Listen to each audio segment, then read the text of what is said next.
Back to my channel BA semester 6 political science ਦੇ important long ਅਤੇ short question discuss ਕਰਾਂਗੇ। ਦੋਸਤੋ ਇਸ ਤੋਂ ਇਲਾਵਾ ਮੈਂ ਆਪਣੇ ਚੈਨਲ ਦੇ ਉੱਤੇ ਕਾफ़ी ਸਾਰੇ ਹੋਰ ਵੀ ਸਬਜੈਕਟਸ ਦੀ ਤਿਆਰੀ ਕਰਵਾ ਰਹੀ ਹਾਂ, ਤਾਂ ਦੱਬ ਕੇ ਚੈਨਲ ਨੂੰ ਸ਼ੇਅਰ ਕਰਿਓ। BA ਸਮੈਸਟਰ 2, 4 ਅਤੇ 6 ਦੇ ਕਾफ़ੀ ਸਾਰੇ ਸਬਜੈਕਟਸ ਜਿਹੜੇ ਨੇ ਮੇਰੇ ਚੈਨਲ ਤੇ ਆਉਣ ਵਾਲੇ ਟਾਈਮ ਦੇ ਵਿੱਚ ਆਉਣਗੇ। ਸੋ ਸਟਾਰਟ ਕਰਦੇ ਹਾਂ ਅੱਜ ਦਾ video. Important questions of political science BA semester 6। So first question ਹੈ define international politics and nature scope. तो नेचर स्कोप दोनों ही पूछे जा सकते हैं।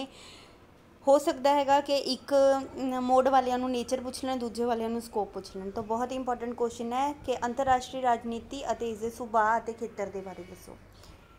नैशनल पावर राष्ट्रीय शक्ति की हैगा, इट्स मेन एलीमेंट्स, इसके जोड़े है ने जरूरी तत्तां के बारे लिखो कि नैशनल पावर की है। बहुत ही ज़्यादा इंपॉर्टेंट क्वेश्चन है। सोर्सिज ऑफ नैशनल पावर भी ये जोड़ा है शॉर्ट के भी लॉन्ग च भी पूछ सकते हैं। सो लेकिन जोड़े पहले दो क्वेश्चन किसी भी हालत च छड्डिओ ना, पहले दो क्वेश्चन यही होंगे ने। थर्ड क्वेश्चन हैगा define system of balance of power, शक्ति संतुलन या फिर शक्ति तो की भाव है। फीचर्स एंड सोर्सिज ऑफ पावर, शक्ति दी विशेषतावां अते साधना के बारे लिखो। फोर्थ क्वेश्चन है कोलैक्टिव सिक्योरिटी, बहुत ज़्यादा इंपॉर्टेंट क्वेश्चन है। पहले दो अते फोर्थ क्वेश्चन समूहिक सुरक्षा तो की भाव है, इट्स मेन फीचर्स, इसदियां विशेषतावां। फीचर्स अते करैक्टरिस्टिक्स अते एलीमेंट्स तीनों चीज़ां सेम होंदियां, कन्फ्यूजन नहीं होना है बिल्कुल भी कन्फ्यूज। तो दूजी गल हैगी है कि आपां एक शीट के उत्ते 3 क्वेश्चन शॉर्ट अटैम्प्ट करके आने ने अते नाल ही 4 शीटां के उत्ते एक लॉन्ग होना चाहिए। मतलब एक लॉन्ग अटैम्प्ट करने सानूं 4-5 शीट्स अते शॉर्ट अटैम्प्ट करने लई सानूं एक शीट के उत्ते असीं 3 अटैम्प्ट कर सकते हैं। ठीक है, सो इन्नी क लेंथ लिखनी है। तो जो असीं क्वेश्चन स्टार्ट करते हैं सब तो पहला इंट्रोडक्शन, ठीक है, 5-6 लाइनां दी, फिर मीनिंग 4-5 लाइनां च हुंदा, फिर दैन डेफिनेशनस होंदियां ने 2-3-4 जिन्नियां भी तुसीं लिख सकदे हो। कई बच्चे एक याद कर लैंदे तो उहदा भी कोई ओह नहीं हैगी प्रॉब्लम, तो 1 या 2 डेफिनेशनस भी तुसीं लिख सकदे हो। उस तो बाद उसनूं कनकलूड करना हैगा कि तुसीं 2-3 डेफिनेशनां लिखियां ने, तो उस तो बाद तुसीं फीचर्स, इंपॉर्टेंस, नेचर, स्कोप जो भी लिख रहे हो, ठीक है, उस तो बाद लिखना। ऐदा नहीं है कि तुहानूं फीचर पूछ लिया, हुण जिवें लाइक इत्थे है कलैक्टिव सिक्योरिटी पूछिया अते तुहाडे फीचर्स पूछे ने। ऐदा नहीं है कि तुसीं थोड़ा जिहा कलैक्टिव सिक्योरिटी लिखिया 4-5 लाइनां दा, फिर तुसीं फीचर स्टार्ट किए, बिल्कुल रॉन्ग स्टाइल है। सब तो पहला उसनूं थोड़ा बहुता इलैबोरेट करके लिखना है, इंट्रोडक्शन देनी है उसकी कि तुसीं की लिख रहे हो, है ना। उस तो बाद उहदा मीनिंग के कलैक्टिव सिक्योरिटी किहड़े शब्दां तो बनिया हैगा, ठीक है, फिर definitions and then features. Explain idealistic approach. Idealistic approach की हैगी है आदर्शवादी दृष्टिकोण ऑफ इंटरनेशनल पॉलिटिक्स। तो अंतरराष्ट्रीय राजनीति के अध्ययन के जे आपां गल करिए तो आदर्शवादी दृष्टिकोण की है। बार बार आइडलिस्टिक पूछा जाता, रियलिस्टिक बहुत घट बार पूछा जाता, लेकिन फिर भी रियलिस्टिक तो आइडलिस्टिक दोनों पढ़ लियो। शॉर्ट दे विच अगर गल करिए तो शॉर्ट दे विच जिन्ने भी चीज़ां ने, जिवें हुण कलैक्टिव सिक्योरिटी है, इहदी फीचर्स हो गए, सोर्सिस हो गए, जो भी है ना इहदे नाल अटैच्ड क्वेश्चन, तो वो शॉर्टली जरूर करके जाओ। लॉन्ग लई तो तुसीं ये कर रहे हो, है ना। शॉर्ट दे लई जिहड़ा है इसदे नाल भी 2-2, 3-3 पॉइंट जिहड़े है शॉर्टली भी करके जाओ।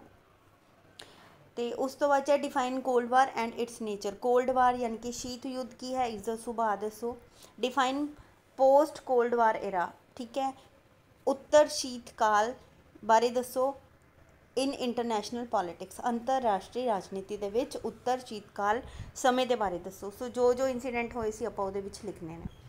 Explain UN contribution in world peace. बहुत इंपॉर्टेंट क्वेश्चन है कि विश्व शांति को बनाए रखने विच संयुक्त राष्ट्र की देन है। संयुक्त राष्ट्र का स्ट्रक्चर, इस्टैबलिशमेंट मतलब कदों होंद चाया, किदां ये काम करता है, किहड़े देश इस शामिल ने, स्थाई मैंबर, अस्थाई मैंबर जिहड़े ने, मतलब सारा कुछ जिहड़ा हैगा आपां ने इहदे विच लिखना हैगा। तो किन्ने देश इस टाइम है ने, सो इहदा प्रेजेंट सिनैरियो जो भी हैगा इहदा बहुत ही ज़्यादा तुसीं अच्छा क्वेश्चन बना के आना, इंपॉर्टेंट है बहुत ज़्यादा। सार्क, ठीक है, सार्क के जोड़े देश है ने, सार्क की हैगा, किवें दा ऑर्गेनाइजेशन हैगा, एंड सुजैशनस फॉर स्ट्रैंथन सार्क।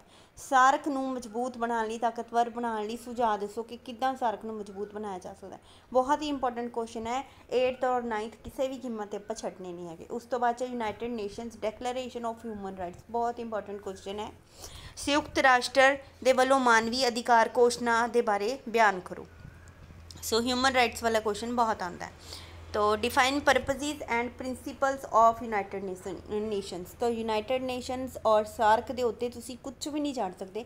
सो संयुक्त राष्ट्र के उद्देश्य और सिद्धांत बहुत ज़्यादा इंपॉर्टेंट क्वेश्चन है। तो मतलब ये ला के चलो कि पिछले वाले जोड़े 5-6 लौंग ने बहुत ज़्यादा इंपॉर्टेंट है, तो पहले 2-3 लौंग जोड़े 2 लौंग बहुत इंपॉर्टेंट है, 2 लौंग फिर 4th लौंग, फिर उस तो बाद लास्ट वाले जोड़े लौंग ने वो बहुत इंपॉर्टेंट है। So explain development of international politics, ये भी क्वेश्चन पूछा जाता है कि अंतरराष्ट्रीय राजनीति के विकास बारे लिखो, पर यह इन्ना ज़्यादा इंपॉर्टेंट नहीं है जिन्ना 11वां 10वां 9वां 8वां है। उस तो बाद है शॉर्ट क्वेश्चन इंटरनेशनल पॉलिटिक्स, ये फीचर्स, ठीक है, कोई भी 2 पूछ सकते हैं।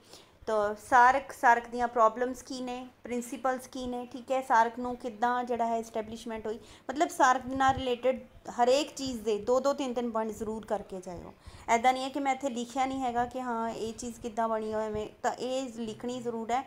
मैं हुणे तुहानूं दस रही हाँ कि सार्क दियाँ प्रॉब्लम्स कर रहे हो, तो जो हुण तुसीं सार्क वाला वड्डा क्वेश्चन पढ़िया, कल्ले इहदी एस्टैबलिशमेंट इहदे है ना परपजिज प्रिंसीपल्स पढ़ ले, लेकिन उस तो बाद इहदे फीचर्स नहीं पढ़े, ना ही इहदी एस्टैबलिशमेंट पढ़ी, तो वो जिहड़ी चीज़ हैगी आपां ने करनी है 2-2 पॉइंट उहदे करने हैं, ठीक है। शॉर्ट क्वेश्चन के लिए 2-2 4-4 लाइनां हुणी लिख के रख लो। सार्क कदों एग्जिस्टेंस आया, ठीक है, कदों ये होंद विच आया, सार्क कंट्रीज़ किहड़ियां-किहड़ियां ने, स्ट्रक्चर ऑफ सार्क की बनतर के बारे दसो, बहुत ही इंपॉर्टेंट क्वेश्चन है सार्क के नाल रिलेटेड। यूनाइटेड नेशन संयुक्त राष्ट्र, ठीक है, यदी एस्टैबलिशमेंट, ये जोड़े है देश किहड़े ने, सो नैशनल पावर राष्ट्रीय शक्ति हो गया, कोलैक्टिव सिक्योरिटी समूहिक सुरक्षा हो गया, सो ये फीचर्स हो गए, नैशनल पावर दे भी अते सिक्योरिटी दे भी फीचर 2-2 3-3। रियलिस्टिक अप्रोच दे थिंकर किहड़े ने, रियलिस्टिक अप्रोच की हुंदी हैगी है, तो दोनों क्वेश्चन बहुत इंपॉर्टेंट है। आइडियलिस्टिक अप्रोच की हुंदी है, थिंकर, ये रिलेटेड बुक्स भी वो पूछ सकते हैं। Alliance as mean of balance of power, alliance नूं बैलेंस ऑफ पावर के मीन साधन के वजों दसो। 2 रीजनल ऑर्गेनाइजेशन, 2 खेतरी संगठन किहड़े ने, बहुत इंपॉर्टेंट क्वेश्चन है भी। Effects of cold war on international politics, effects of post cold war era on international politics, तो शीत युद्ध के किहड़े प्रभाव पे अंतरराष्ट्रीय राजनीति ते उत्तर शीत युद्ध के प्रभाव की पे अंतरराष्ट्रीय राजनीति ते। वर्ल्ड पीस तो तुहाडा की भाव है, वर्ल्ड पीस ऑर्गेनाइजेशन है ना, ये प्रिंसीपल्स भी पूछ सकते हैं, फीचर्स भी पूछ सकते हैं, बहुत ही इंपॉर्टेंट क्वेश्चन है भी। जनरल असैंबली महासभा तो की भाव है, जिहड़ियां महासभावां होंदियां ने, ठीक है, सबमिट के दौरान। मैंबरशिप ऑफ यूनाइटेड नेशन की जिहड़ी है संयुक्त राष्ट्र की मैंबरशिप। यूएनओ प्रिंसीपल, यूएनओ के प्रिंसीपल्स यानी कि सिद्धांत की ने। डिक्लेरेशन ऑफ यूनिटी मार्च 2017, तो एकता लई घोषणा पत्र 2017 का बहुत इंपॉर्टेंट है। डिक्लेरेशन ऑफ यूनिटी के नाम नूं जानिया जाता है, सो ये इंपॉर्टेंट क्वेश्चन मैनूं लग्या। मस्ट रिच ट्रेटी तो की भाव है, मस्ट रिच संधि तो की भाव है, अते यूरोपीयन इंटीग्रेशन यूरोपी एकीकरण तो तुहाडा की भाव है। सार्क सबमिट जिहड़े होए ने, सार्क शिखर सम्मेलन, ये भी 1-2 तुहानूं पुछ सकते हैं। इंटरनेशनल कोर्ट ऑफ जस्टिस अंतरराष्ट्रीय न्याय अदालत, सिक्योरिटी कौंसल सुरक्षा परिषद, ब्रैक्सिट जिहड़ा हैगा ये भी क्वेश्चन बहुत इंपॉर्टेंट है, ब्रैक्सिट वाला। यूरोपीयन यूनियन यूरोपी संघ, ग्लोबलाइजेशन विश्वीकरण तो तुहाडा की भाव है। 4-4 5-5 लाइनां इहदियां 2-2 पॉइंट्स 4-4 लाइनां 5-5 लाइनां जरूर लिख लो। तो अगर कोई भी क्वेश्चन नहीं समझ आ रहा तो तुसीं मैनूं दस सकदे हो, ठीक है, तो मैं उसका आंसर दे दांगी।